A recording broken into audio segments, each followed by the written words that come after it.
Cell మీకు ఎంత ఉపయోగకరమైందో అంత హానికరమైంది. చాలామంది బైబిల్కు బదులు సెల్ దగ్గర పెట్టుకుంటున్నారు. ఏది ముఖ్యమండి? ఇది ముఖ్యం. ఇది ఇంజూరియస్ టు హెల్త్. ఫోన్ తల దగ్గర పెట్టుకొని పడుకుంటారా? బ్రెయిన్ క్యాన్సర్ వస్తుంది, జాగ్రత్త.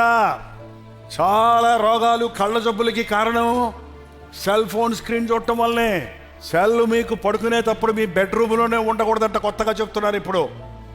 పక్క గదిలో పెట్టండి, లేదా తినపెట్లు పెట్టి తాళం వేయండి, తాళం విసిరిపడేయండి ఎక్కడన్నా.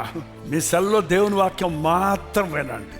కొన్ని ముఖ్యమైన ప్రయోజనకరమైన ఉన్నవి, వాటిని మీ సెల్ను మీరు కంట్రోల్ చేయాలి.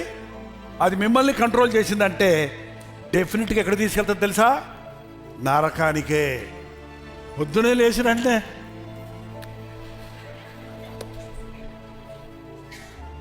ఎవడు వాట్సాప్లో పంపాడు? తలకాయ పోటు వాట్సాప్లో. ఎందుకు వచ్చిన వాట్సాప్లు చెప్పు?